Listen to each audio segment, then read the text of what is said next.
Salamu alaikum masu kallo, sunana Adaobi daga Queen Amina TV. A darasinmu a yau za mu yi magana, ina magana akan tsafta a cikin gida.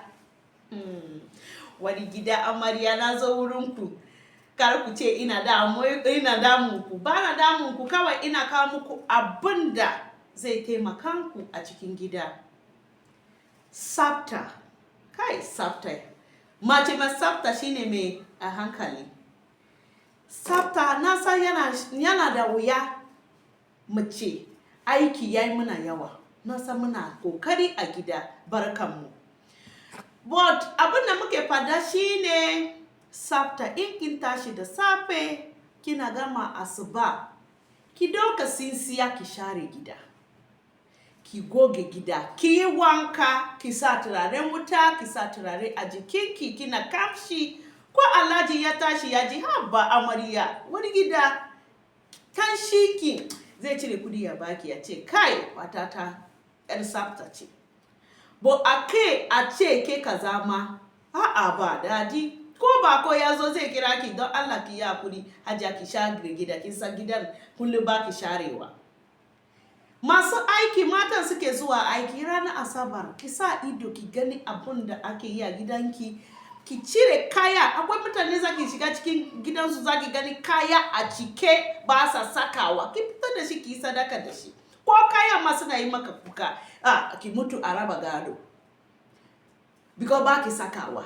Don Allah wani gida amarya, kullum ki gyara gidanki, ki share gidanki.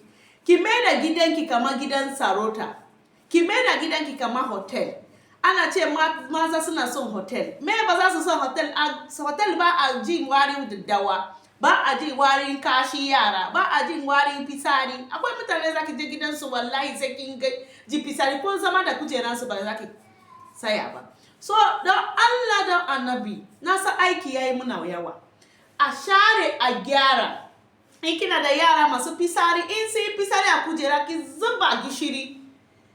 Shine a cikin sirrinmu. Gishiri yana kashe wari. In a saman carpet or daduma or kujera an zuba miki ruwa or yi miki fisari, in kin zuba gishiri yana kashe wari. Ki zuba gishiri, ki sa ruwa, ki goge. Za ki gani ba za ki ji wari ko ina. Abin da za ki ji, in ki gama, in kina da wuta ki kunna fanka, za ki gani ko ina zai bushe. Ba ki bari yaro ya yi fisari, ki zauna kuma gobe in kin ci gidan ba za ki taɓa salamu alaikum, wari za a ansa alaikum salam. Ba abin da za ki yi, ki yi kokari ki gyara gidanki wani gida amarya. Ki yi abin da kin sa in kin yi, za ki ji daɗi ko ke ma za ki ji daɗi. Barkanmu masu kallonmu, kar ku manta follow us Instagram, Facebook, TikTok, YouTube. Don Allah sai an jima. Salamu alaikum. We love you from Queen Amina TV.